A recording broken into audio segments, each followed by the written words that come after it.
Hey everyone, I wanted to do a quick video today on follow-up. I am really passionate about this topic because I know that I would not be as successful in this company had it not been for excellent follow-up. And so today I want to encourage you to never ever stop following up with your potential customers and your potential ambassadors. After all, I want you guys to remember that in most cases, they reached out to you about Plexus, and it's your job to continue that follow-up until they take some sort of action. Right now on my follow-up list, I probably have about 50 to 60 people, and there are about 6 or 7 of them that have the word no written out next to their name. Now, if the word no is written out next to their name, that means that they've taken action, they've told me that they're not interested, and I absolutely, positively am going to respect that.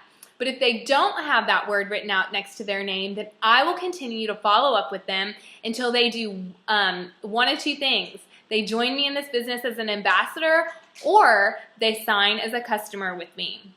But really and truly, the fortune is in the follow-up. So never, ever, ever, ever stop following up.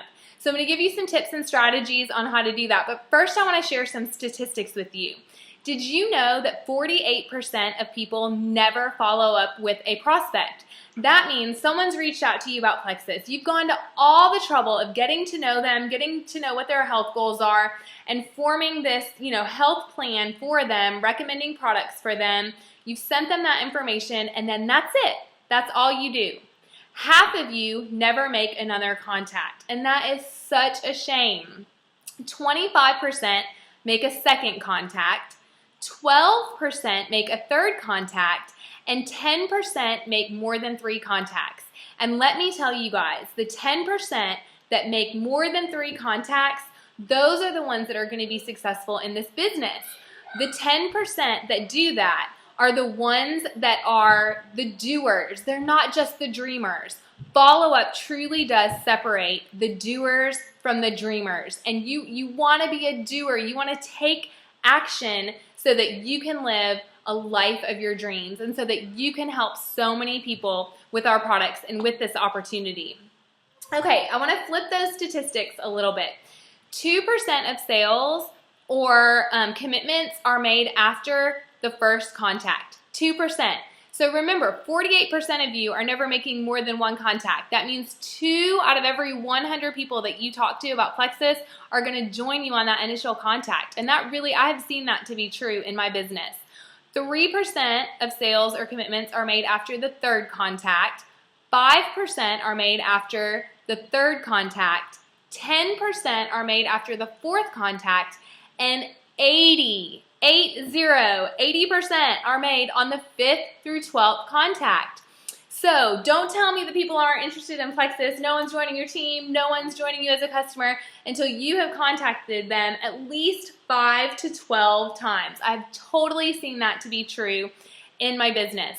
Like I said, I have people that I've been following up with for well over a year, people that I followed up for 18 months, and they're just now joining me on this journey. Okay, so what are some techniques that I use after I've gotten to know someone and what their health goals are? I'm going to send them a plan or an initial contact with some information about Plexus. Remember, 2% of sales are made on that first contact. Most people don't do anything after that first contact, and that's okay. I expect that. So I know that a couple days later, I am going to reach out to them and I'm going to say something like, hey Susie, I just wanted to make sure that you got the information that I had sent to you about Plexus. I have been so blessed by these products, and I know beyond a shadow of a doubt that our products are going to be able to help you with your health goals. What questions do you have for me? I always end my follow-ups in a question because, again, that elicits a response from them. So after that initial contact, then I will wait a couple days, maybe even a week, before I make that next follow-up. I have a couple strategies here. Sometimes I don't want people to feel like I am coming after them or targeting them for follow-up. I just don't want to feel like a nag, right? And I know some of you guys feel the same way. So I'll do like a blanket statement like, hey Susie, I'm following up with everybody I've ever talked to about Plexus, and I just wanted to see what questions you had for me and just make that contact one more time. But it's so important. It's so important. And what's going to get you the most success is if you're really intentional about that follow-up. And the very best way to do that is to pick up the phone. And so you can call them on the phone. You can say, hey, Susie, I know you've reached out to me about Plexus.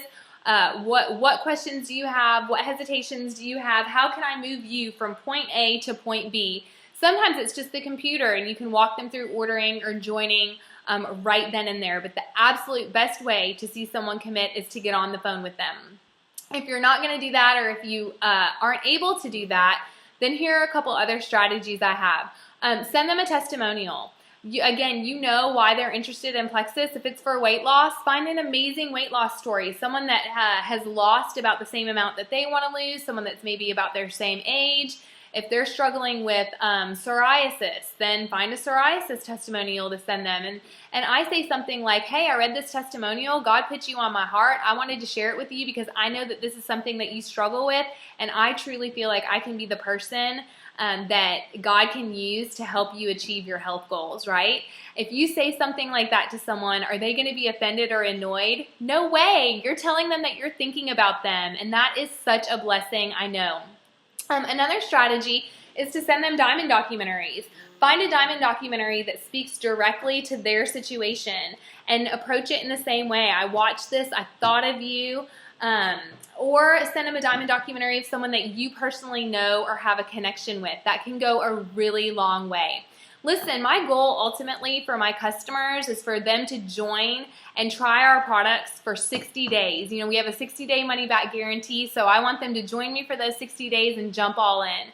But sometimes I followed up with someone so many times, I know the thing that's going to get them off the fence is offering them a freebie. Or what's going to get them to even get back in communication with me is offering them a freebie. So I'll offer them a sample pack and sometimes just a taste test, 1 stick of Slim, I'll send them in the mail. And so I'll engage them in that way. Hey, know you were interested about Plexus. Haven't heard from you in a couple weeks, couple months, whatever you want to say. I'd really love to send you a sample in the mail. Let me know what your address is. And then engage with them in that way, and then you have a reason to follow up with them after they have tried our products. Okay, what else? If you are running a special or incentive at any time, that's another great reason to follow up. But the best way and the best time to follow up is anytime our company does some sort of special or incentive. People get off the fence when it's a corporate incentive. So listen, if you followed up with Susie yesterday and Plexus is offering some sort of special or discount today, you follow up with her again the very next day because that really, really excites people. I think that I've covered everything that I want to. Let me see. Yeah. Just be really intentional about your follow-up, you guys. And never, ever, ever stop following up until you get that commitment or you get that no. Again, the follow-up is what separates those from that are going to be super successful in this company between those that just say that they want it. Follow-up isn't always fun and it's not always easy, but it is absolutely, absolutely necessary. Since I have you, I'm going to close on this. Listen, you're doing all this follow-up, so you're going to get some customers, right? Know this, hear me. Customers are absolutely the most fickle part of this business. If you have a customer that jumps in and they love Plexus, then they're not going to be your customer for 5 to 10 years probably. They're going to see results and they're going to stop using the product, or they're going to jump in and join you as an ambassador to either order the products wholesale or so that they can start sharing and building their own business.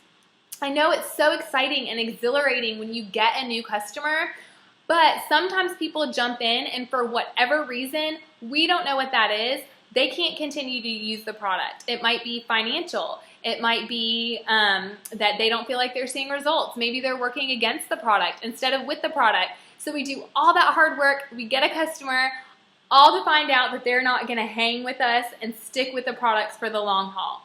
All right. You need to decide today that no matter what everyone else is doing around you, customers come and go. Regardless of what they do, you're going to stay consistent. You're going to stay persistent. You're going to stay passionate. You know, your ultimate goal is to change lives through these products, and everyone isn't going to be able to use these products and stick with them for the long haul or use them long enough to actually see results. Some people are just going to quit, and don't let that discourage you. Expect it. Expect for your customers to come and go, and if you expect for them to come and go, then it won't be discouraging when that happens. So the fortune is in the follow-up. Go out there, work hard, follow up with your people, get those customers, grow your team, and go Plexus.